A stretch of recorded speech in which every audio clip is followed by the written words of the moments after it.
Assalamualaikum warahmatullahi wabarakatuh. Salam sejahtera untuk kita semuanya. Pada siang hari ini, kami akan mempresentasikan tugas kelompok kami yang berjudul Klasifikasi Ruangan di Gedung Pascasarjana PENS. Anggota tim kami terdiri dari Mas Catur Yandu, kemudian saya sendiri, Priantono, Mas Wilhan Jiko Vanda, dan Mas Nurizki Ramadan. Next.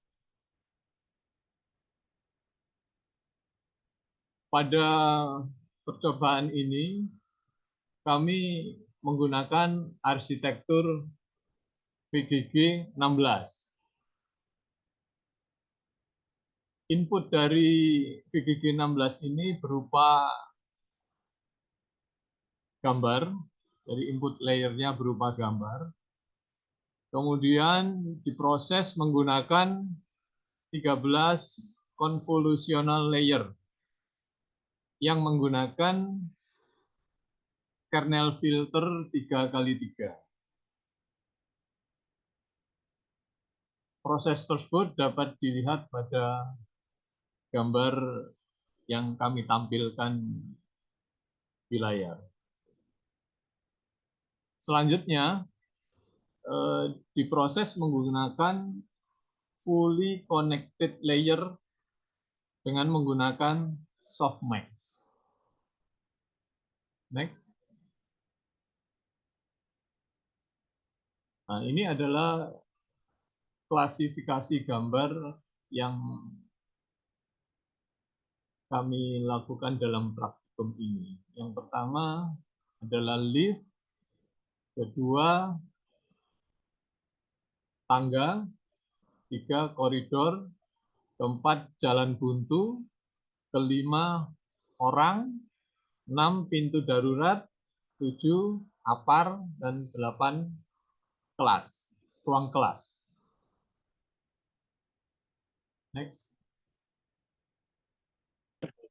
Di sini ada training spec, yaitu variabel ini untuk menyimpan jalur ke folder yang berisi data pelatihan. Data pelatihan adalah data yang digunakan oleh model saat pelatihan untuk belajar pola dan parameter yang diperlukan untuk tugas tertentu. Dan filing path-nya ada variabel menyimpan jalur patch ke folder yang berisi pengujian. Data pengujian adalah data yang digunakan untuk menguji kinerja model setelah pelatihannya.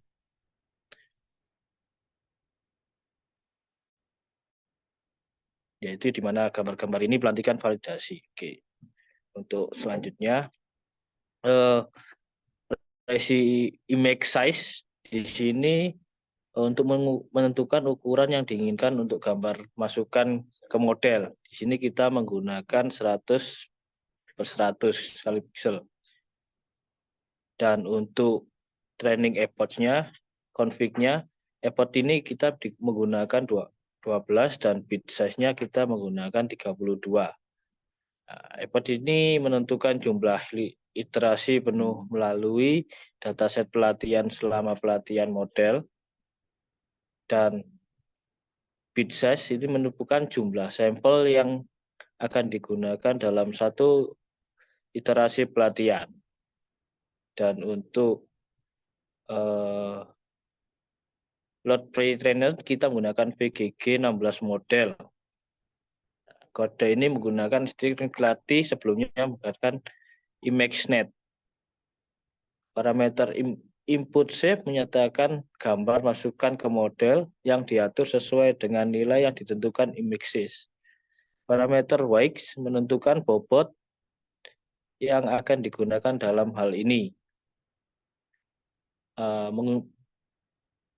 Menggunakan bobot yang telah dilatih pada ImageNet menunjukkan bahwa lapisan penuh dan di bagian atas model tidak akan disertakan karena kita mungkin ingin menambahkan lapisan klarifikasi yang sesuai dengan tugas kita sendiri. Oke, next.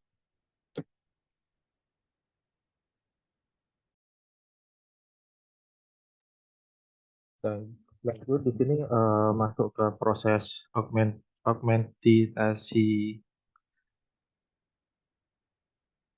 augmentation data. Di proses ini kita akan mempersiapkan dataset pipeline dan augmentasi untuk proses pembuatan dataset. Mana sendiri di sini dataset pipeline itu merupakan perintah untuk melakukan ekstraksi data yang berupa image atau gambar yang berasal dari sebuah folder menjadi sebuah array yang dapat dibaca oleh TensorFlow sendiri.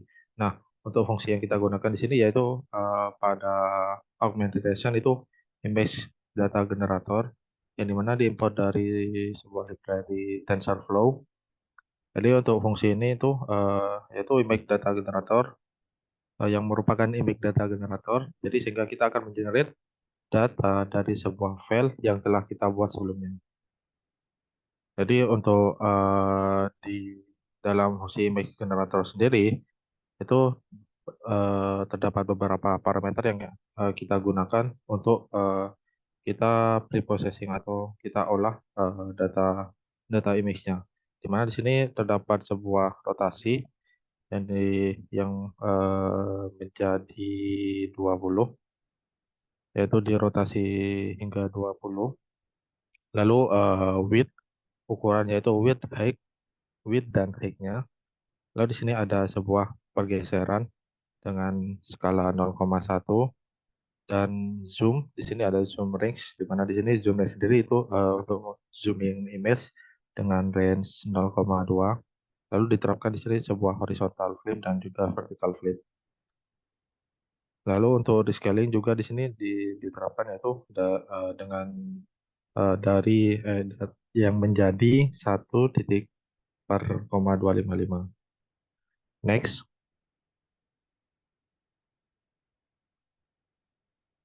Nah, setelah kita mendefinisikan generator tadi, kita akan membuatkan flow data di sini.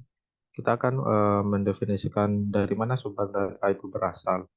Jadi pada proyek ini kita menggunakan data yang berasal dari patch yang sudah kita define di awal, yaitu patch dari training patch dan juga valid patch ya dari dua variabel tersebut.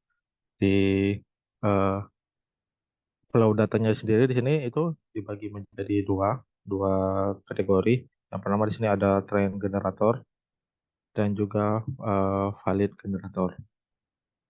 Tuh. Ini yang akan kita gunakan nantinya di training sebagai data image-nya atau uh, proses input gambarnya. Next.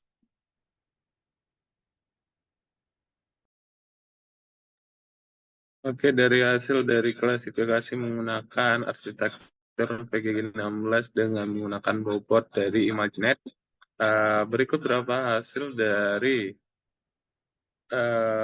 epoch dengan menggunakan 12 epoch dan basis sebesar 32. Sampai di epoch 12 didapatkan akurasi sebesar 99,35,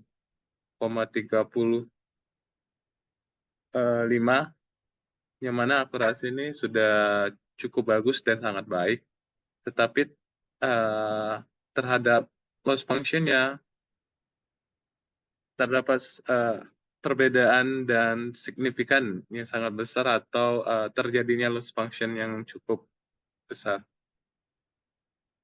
Dari hasil final training akurasi didapatkan sebesar 99,34 dan hasil dari validasinya sebesar 94,49%.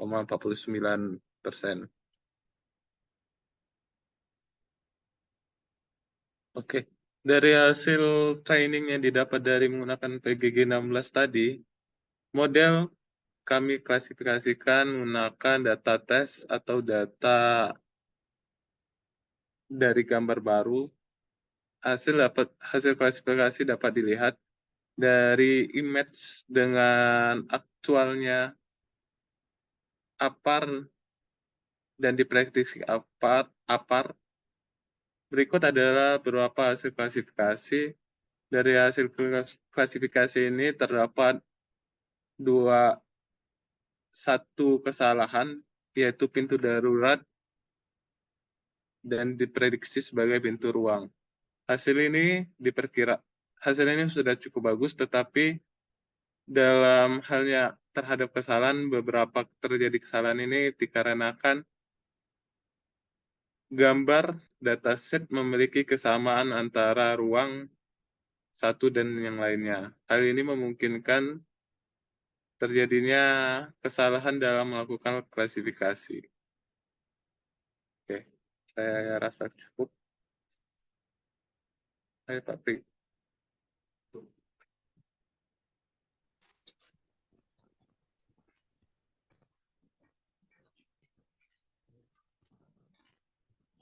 Kemudian presentasi dari tim kami. Terima kasih atas perhatian yang diberikan. Mohon maaf bila ada kesalahan.